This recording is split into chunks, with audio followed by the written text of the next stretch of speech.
The Rose of Tralee just finished here in Ireland, so let's talk about it. If you're not from Ireland, you might have heard of the Rose of Tralee, but what you might not know is that the Rose of Tralee is a pretty polarising event. So I've seen it now firsthand as a supporter of someone entering, as an entrant myself, as a general punter just having the crack down there.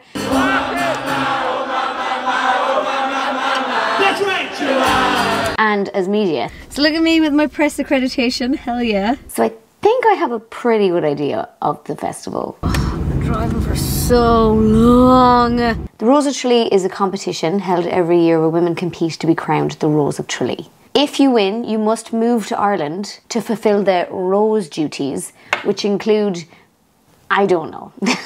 See, it's not a beauty pageant because it's not about beauty, but it's also not a talent contest because you don't have to have a talent. It's got an age limit of 29 for entrance, but older rules regarding unmarried mothers and married women not being allowed to enter have been removed. The goal of the festival, and it is a week-long festival in Tralee, but it's also a year-round thing, is to celebrate women. But criticisms of the festival include it being outdated and cringe.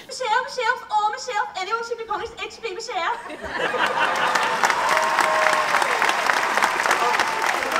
How it works is that women go for their local heats. When I was running for it, it was a weekend of interviews, group and singular, ending with a night where you were on stage in the local hotel, very like a small version of the big event. Each rose will have an escort. I don't know how escorts get selected, but I do know that one escort will win Escort of the Year by the end of the competition.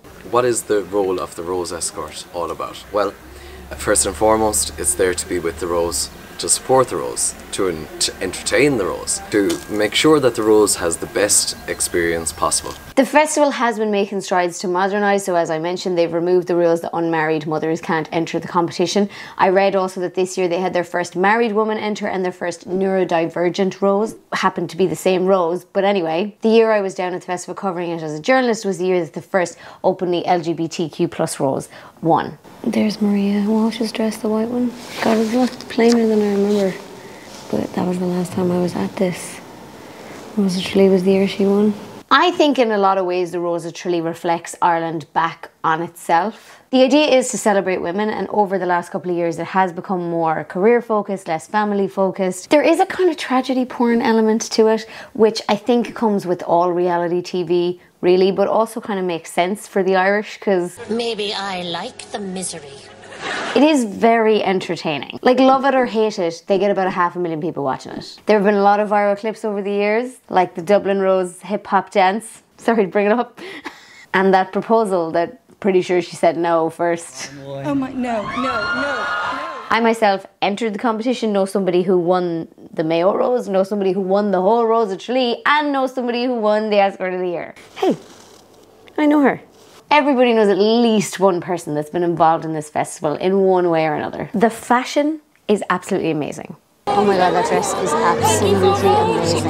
Yeah, so all my dresses that I've worn to the selection nights over the last few years have been by the same brand. The dresses, so gorgeous. And look, maybe that's outdated, is it? But I like sparkly dresses. Sue me. There's even an exhibition about the dresses. But I am going to do one more thing before I leave Tralee. I want to go see the Gowns of Glory in the museum. I think that's so cool that they have all of the dresses that the roses win the competition in are kept in that museum. And also, I'm presuming that at some point it has given small Irish designers a huge national platform. The roses don't have to have a talent, but they often do. Last year when I was there was a rose that showed the host how to Irish dance. There was a rose who taught the host how to say, "I'm from Kerry" in a different language. Very nice. Kai? Kai? Kerry. Kerry, okay. Yeah. Kerry. Very nice. And then there were a lot of musical talents. Sometimes in the talent section, the roses recite poetry, which is torture for me to watch. I can't handle it. For me, it's a celebration of Irish culture, and I wouldn't immediately throw out the idea that Irish people maybe think Irish culture is a bit cringe, but for me that's what it is. It's got the Garda band playing. Make me thrill, it's only you know how. Sway me smooth, sway me now.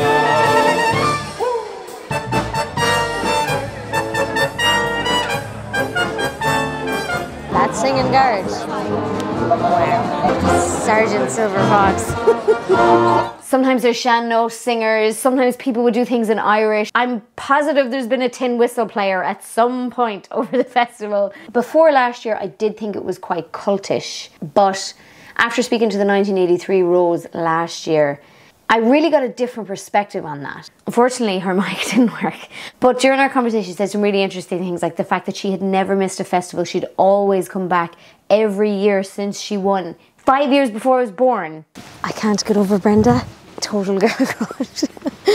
To the first point, it sort of opened my eyes to the fact that it gives some people a place to belong. I do think the festival is modernising itself. I obviously understand it's not the most modern thing in the world, but I think there's something to be said for the sense of community that it brings. Some people can dip in and out, sure, but some people find a place to belong for a very long period of time. And as Brenda was saying to me, the winner gets a platform to change things and champion causes and things like that. Basically what I'm saying is no negativity around the Rose of Tralee. I'm having a great time.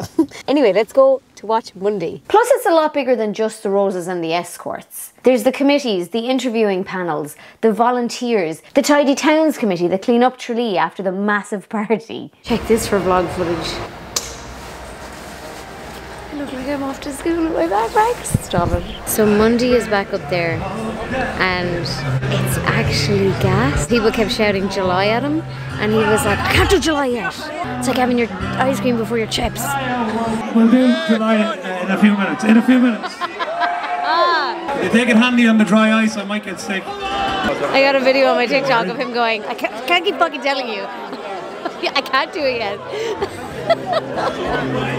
Some fuckers. You can't bait Monday on a Tuesday. Fair play to you. I have never heard that before. I've heard every other day of the week, but not Tuesday. Okay, I'm doing July. Fuck it, I don't care. Now the boys go. Oh my, my, my, oh my, my, my, oh my, my, my, my, July. This side of the crowd over to the left, this side over to the right. We've got to clear the street so all the roses can make their way down. His jumper says Grandad Team Leader. That's really weird but really cute. I presume I want to be near the barrier so I can see the Rose Parade. Best Let's luck. approach either to the left or near or to it. the right.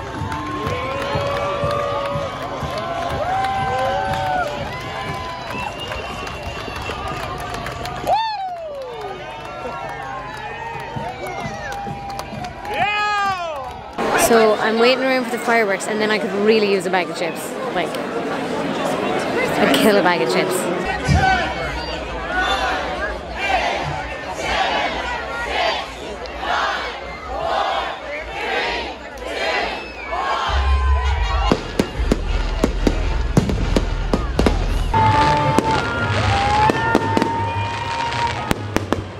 I'm on the hunt for chips now. And speaking of the big party, it's a massive boost to the local economy. It's a week straight of events and markets and stalls. A smile so hard to resist. Thank you so much. Thanks a million, thank you. And partying. It's wild crack, by the way. Have I not said that yet? It's wild crack. I would recommend everybody to go at least once. In going through my footage from last year, I think that this one clip that I took sums up my feelings on the whole festival.